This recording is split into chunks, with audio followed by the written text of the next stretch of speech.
Hi everyone, welcome back to my channel. Today I'm sharing 5 of my favorite apps for musicians. If you're new here, my name is Elizabeth and I run the blog lifefromtheviola.com where I share my favorite practice tips, general advice, and tech for musicians. So if you've seen a few of my videos, you probably know that I use a 12.9-inch iPad Pro. I bought this in October, I think, last year. And if you want to see everything that I have on this, I have a video showing you what's on my iPad that I made last year. You can go watch that up at the eye above. But today I'm just sharing 5 of my favorite apps for musicians. These are the ones that I use all the time. So the first app I'm going to share with you today is FourScore. This is what I use to read sheet music on my iPad. I've tried FourScore and I've also just used iBooks for free when I started out on my old iPad with a smaller screen. They were both alright. iBooks doesn't have like a ton of music features because, it doesn't have any music features because it's not an app for musicians. It's just a PDF reader. And I could annotate in it and it was alright, but it was hard because I didn't have an Apple Pencil because it wasn't compatible with my iPad, which was an iPad Air 2. So that one was alright if you're looking for a free option. That's something that you can start out with. Then I tried FourScore on my old iPad, and that was a little better, but sometimes it would lag, it would have a few little bugs here and there. So when I bought my iPad Pro, I just went ahead and got FourScore, and I absolutely love it.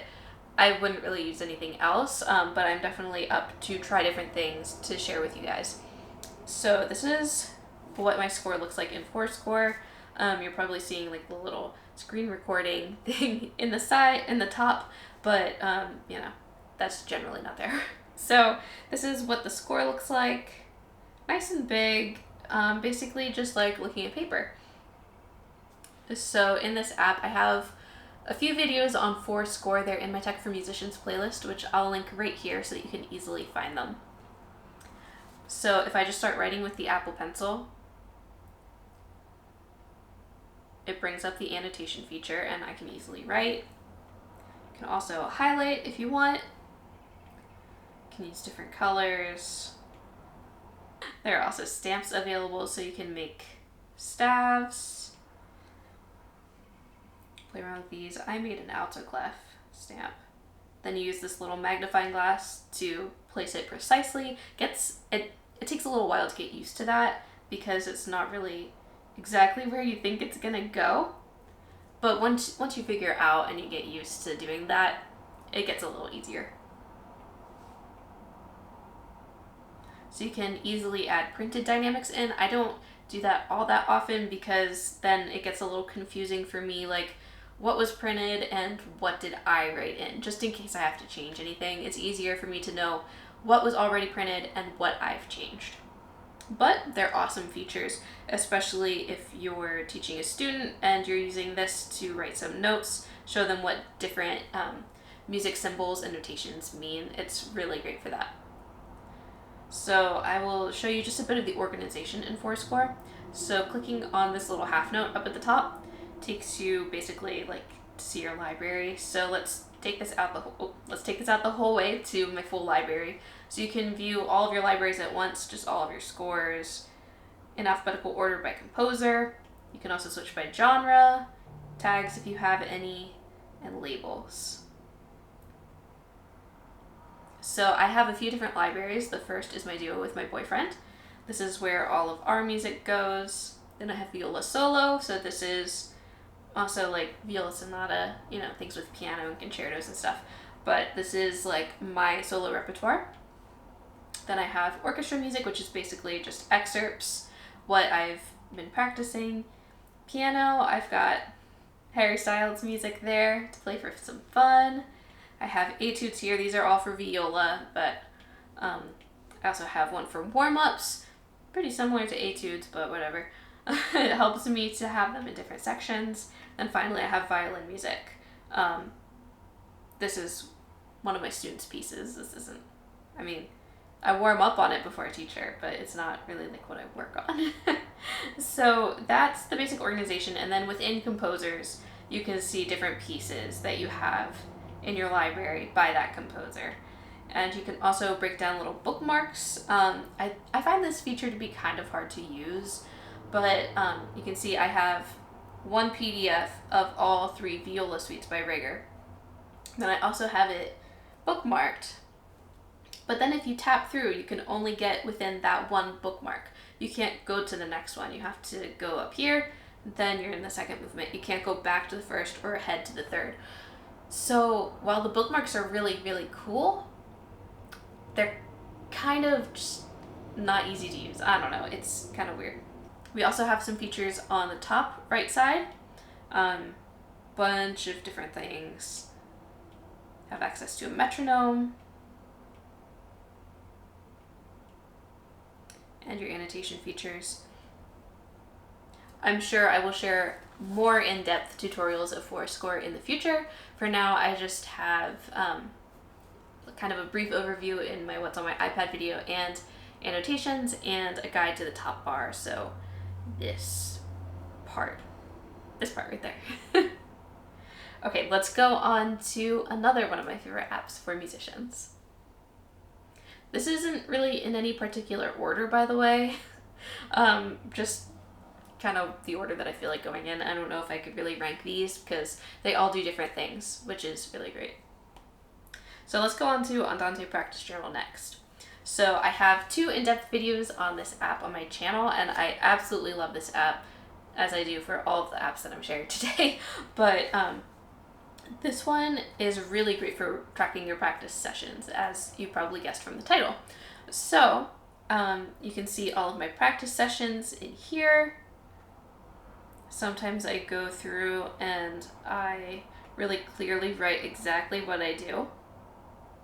Other times I don't write as much, but you can see when I don't have violin written, it means viola, like Walton is on viola, Newman was on viola, warm-up was on viola, and stretching was just my body.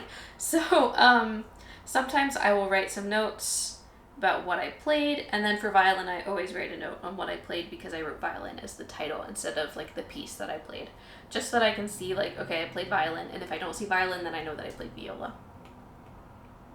So a feature that I really love about Andante Practice Journal is you can add a previous session, which is what I need to do today because I played yesterday and I didn't write anything. So, and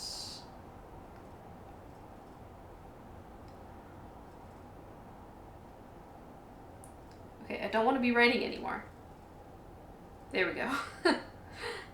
60 minutes. No, 90 minutes. There we go. There we go. Let's see if it takes it. Yes, it does. Okay. There we go. So that's how I fill out a previous practice session. So now it shows that I practiced yesterday. So my streak is at 7. And I had a rehearsal this morning. I don't know if I'll consider it practice. I'll decide later. We'll see. So this app is really great because you can see a lot of your statistics from your previous practice sessions. So you can see the total hours that I've practiced within this app, total number of sessions, and my average mood and average focus. And then you can see graphs and just cool little graphs and stuff like that. So I started tracking in January, I guess technically December 31st, but it's really great that I started at the beginning of the year because I'm going to have these statistics for the full year, like calendar year, and I'm really excited to get to the end of the year and see like a year-long overview of my practice, like how long I practiced, how focused I was. I tend to rank my focus pretty high, even if it wasn't super focused, so I think I need to be better about that. But yeah, I'm super excited to see more in-depth statistics when I get to a full year of using this app. I think it's going to be really exciting, and this app is just so simple to use that it's not super distracting within my practice sessions, which is really awesome. Next, let's talk about my favorite metronome app called Pro Metronome. A lot of people use this one. I've seen it on so many people's phones. So it looks kind of like a standard like mechanical tuner, electric tuner, battery operated tuner, I don't know, you know, one of those, not the like back and forth TikTok ones. So you spin the wheel to change the tempo that you want. You can also press the arrows up and down. You can change what time signature you're in, and what gets the beat. And there are some pro features. I do not have the pro version on my iPad, but I do have it on my phone. So let's switch over to my phone so I can show you all the pro features. All right, welcome to my phone. I don't think I've shared my phone on YouTube before. Yes, I have a drawing of Taylor Swift as my wallpaper, and I have my two wonderful cats as little widgets. So moving over, I have my music folder on the third page of my phone. So let's go over to Pro Metronome. This is what it looks like on my phone, really similar to the iPad version. The top looks a little different, but it has all the same features and functions. So again, slide to bring the tempo up, slide the other way to bring it down. Can change the time signature however you want. And on this one, I do have access to subdivisions. So right now it's just on quarter notes, but when I put it on subdivision for the eighth note, I'm getting the eighth note now. You can do some pretty cool things like this triplet with a little eighth note at the end. Sounds like a horse. And you can do some cool things with polyrhythms, which I haven't really tried because it's so mathy and like I don't play a ton of polyrhythms anyway. So another thing you can do is tap for the tempo. This is helpful if you're listening to a recording and you want to get an idea of what tempo they're playing at. Otherwise, it can be a little tricky because it's really easy to tap inconsistently and get kind of a false tempo. So when you use the tap feature, I suggest listening to the beat for a while and making sure it's the exact tempo that you want and not just going off of your finger tapping. So we have a bunch of settings that you can change. I don't do much with that, but I just want to show you. And they give you a few different examples of tempos in popular songs, just so that you can get an idea in your head of what those are like.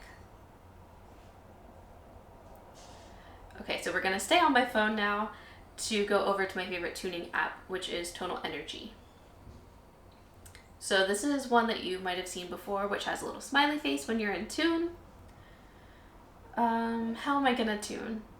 I'll put a picture up of what the smiley face looks like when you're in tune so that you can actually see what it looks like.